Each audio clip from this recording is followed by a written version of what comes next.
Bienvenidos a Fragmentos del Tiempo. Donde la ciencia desentierra nuestra historia. Hoy nos metemos de lleno en cómo las tecnologías más modernas, las más punteras, nos están ayudando a leer paisajes antiguos de una forma nueva.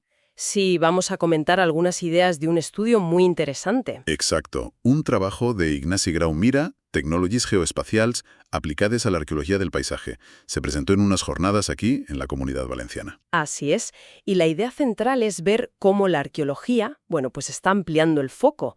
Ya no es solo mirar el yacimiento aislado, ¿sabes? Claro. Ahora se trata de entender el territorio completo donde vivían esas sociedades, y ahí entran herramientas como el LIDAR, el GPS, son clave. Y esa es nuestra tarea hoy, ¿no? Intentar desentrañar qué nos cuentan estas técnicas sobre cómo vivían, cómo trabajaban, cómo se organizaban las gentes de la antigua Contestania, allá en Alicante, hace más de 2000 años. Pues sí, vamos a ello. Para empezar, hay un cambio de concepto que menciona el estudio y que me parece fundamental. Pasar del yacimiento, digamos, el sitio puntual, a la arqueología del paisaje. ¿Qué significa eso en la práctica? No es solo mirar un mapa más grande, ¿verdad? No, es mucho más profundo. Significa asumir que un asentamiento, ya sea una ciudad ibérica o una pequeña granja romana, no flota en el aire. Claro. Está inserto en un entorno, en un paisaje, que esa misma gente usaba y modificaba para todo. Para cultivar, para moverse, para defenderse. Para vivir, básicamente. Exacto. Y si queremos entender sociedades ya complejas como la ibérica o la romana, este enfoque territorial es imprescindible, porque organizaban su espacio activamente, creaban redes de poblados, había jerarquías. El reto, claro, es que fuera de los sitios donde vivían, de las casas o las murallas, las huellas son mucho más sutiles. Lo que llaman off-site, ¿no? Eso es, la arqueología fuera de sitio. Estudiar esos espacios intermedios es vital para entender la economía, la política, la relación con el medio. Pero, es complicado. ¿Complicado por qué? Porque no se ve. Por muchas cosas. Primero porque las evidencias son débiles, muy dispersas. Y luego hay que interpretar qué significan. Hay que pensar en cómo se conservan las cosas, qué factores naturales influyen, qué hizo la gente después. Entiendo. Es como pasar de encontrar solo las ruinas de la casa a intentar entender cómo era todo el barrio, ¿no? Con sus caminos, sus huertos. Justo. Y como dices, leer ese barrio antiguo no es nada fácil. El artículo, de hecho, señala varios problemas. ¿Cuáles serían los principales obstáculos? Pues mira, por un lado, los factores naturales. El tipo de suelo es básico, claro. La vegetación, si es muy densa, te puede ocultar todo. Ya. La topografía. Imagínate una pendiente fuerte. Cualquier resto pequeño, un trozo de cerámica, puede rodar metros y metros ladera abajo. Creando acumulaciones donde no las había originalmente. Exacto. O dispersando las que sí eran reales. Y luego el clima, la lluvia, el viento, todo eso actúa sin parar. Vale, factores naturales. ¿Y qué más? Pues la propia historia del lugar. La biografía del paisaje, podríamos decir. Raros son los sitios que se quedan vacíos siglos y siglos. Siempre hay alguien haciendo algo después.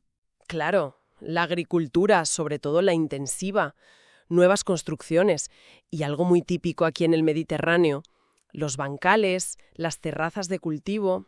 Ah, claro. Muchos son medievales o modernos, y al hacerlos, pues pudieron remover, destruir o enterrar muy hondo los restos anteriores, como los ibéricos o romanos que buscamos. Te cambian el paisaje original por completo. Totalmente. Y luego está la propia evidencia que buscamos. ¿Qué queda? Muros. A veces solo alineaciones de piedras casi imperceptibles. O solo cerámica. Que suele ser lo más habitual en superficie, imagino. Sí. Pero, ¿qué significa encontrar mucha cerámica junta? ¿O solo unos pocos trocitos dispersos?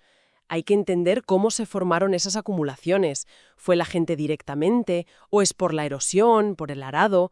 Es clave no lanzarse a interpretar sin más. Es un trabajo de detective, vamos.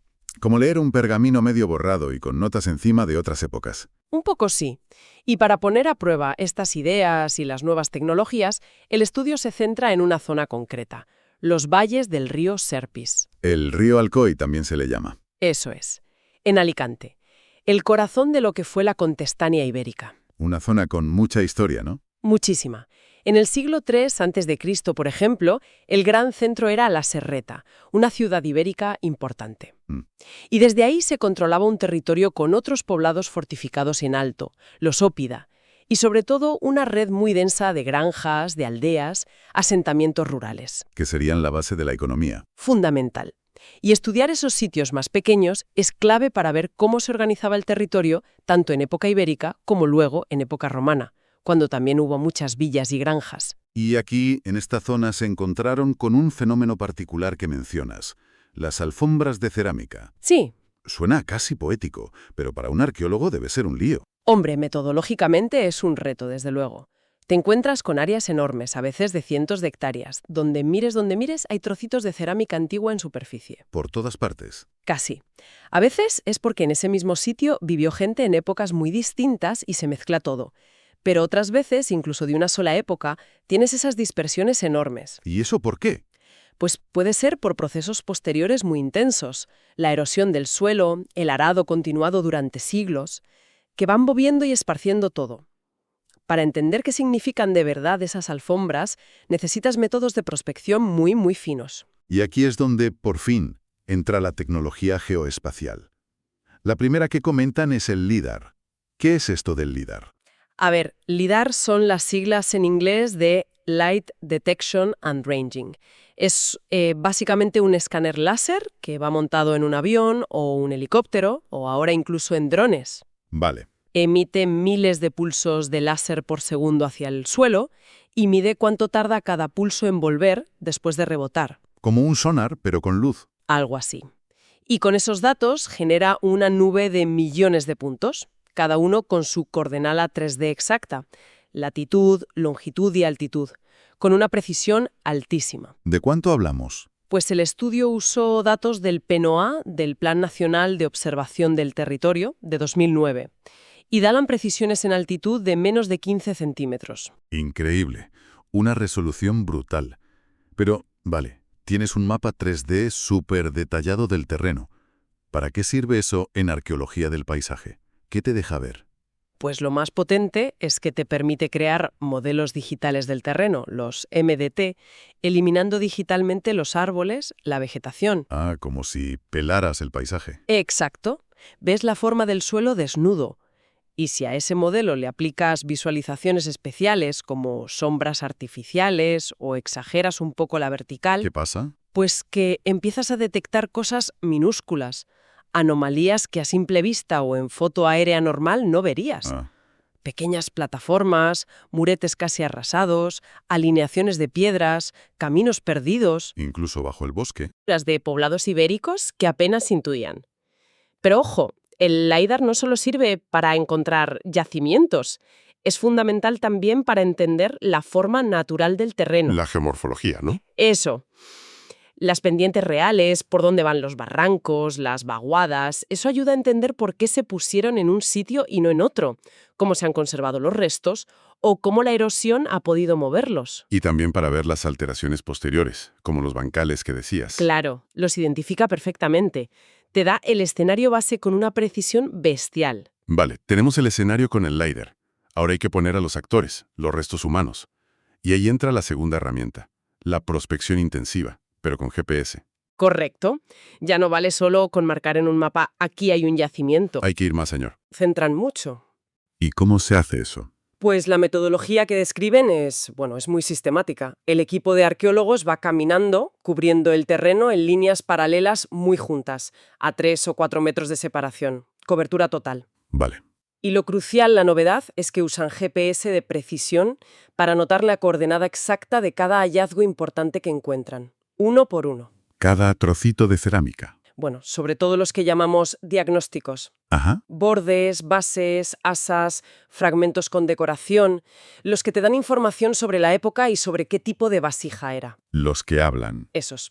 Los trozos sin forma definida, los informes, también se cuentan o se registran, pero la posición súper precisa se toma para los informativos. Y dices GPS de precisión. ¿Qué precisión se consigue? Pues con los GPS de mano, normales, el margen de error puede ser de varios metros. Pero usando sistemas de corrección, como el EGNOS europeo, se baja a unos 3 metros o incluso menos. Que para la escala del paisaje está muy bien. Más que suficiente. Es un salto cualitativo enorme comparado con antes, que igual apuntabas los hallazgos a una parcela agrícola entera que podía tener hectáreas. Claro, la resolución es mucho mayor. Incomparablemente mayor. Y además también registran las rutas que siguen al caminar, para estar seguros de que han cubierto toda la zona de estudio. Para ilustrar esto, el estudio pone un ejemplo concreto, el de Carrascalet. ¿Qué pasó allí? ¿Qué diferencia hubo entre hacerlo a la antigua y con el GPS? Pues mira, Carrascalet es un sitio iberorromano conocido, grandecito, unas 18 hectáreas. Primero lo prospectaron de forma más clásica. ¿Cómo? Dividieron la zona según los bancales actuales y contaron cuántos fragmentos había en cada bancal. Y así, pues sí, localizaron la zona con más material antiguo, ibérico y romano. Ocupaba como 1 hectárea. Vale, el núcleo principal parecía claro. Sí, claro, pero de forma muy vasta, muy general. La resolución dependía del tamaño de los bancales, que eran irregulares. Y me imagino que mezclando todo. Todo. Ahí tenías mezclados fragmentos desde el siglo II a.C. hasta el 6 después de Cristo. 8 siglos juntos. Más lo moderno. Una imagen muy borrosa. ¿Y entonces? Entonces volvieron, pero aplicando ya el método del GPS individual. Georreferenciaron 1 a 1 611 fragmentos diagnósticos, los que sí podían fechar bien. 611 puntos en el mapa. Exacto. Y ahí vino la sorpresa. O más bien, la revelación. ¿Qué vieron? La concentración de cada época no coincidían exactamente. Había un pequeño desplazamiento. Anda. El núcleo del asentamiento se había movido un poco entre la fase ibérica y la romana. Algo sutil, pero que te habla de la evolución del sitio. Y eso era imposible de ver contando por bancales. Imposible. Solo la combinación del GPS preciso y una buena datación cerámica lo pudo revelar.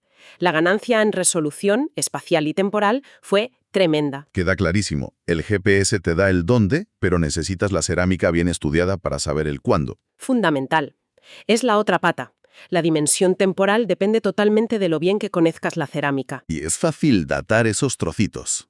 Bueno, las cerámicas que venían de fuera, las importadas, ánforas de vino o aceite, vajillas finas como el barniz negro o la terrasigillata, esa roja brillante romana, Sí, muy típica. esas se conocen muy bien y dan fechas bastante ajustadas.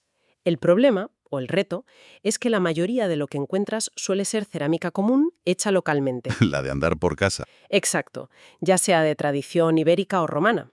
Y para datar esas necesitas ser un especialista en las secuencias de la región.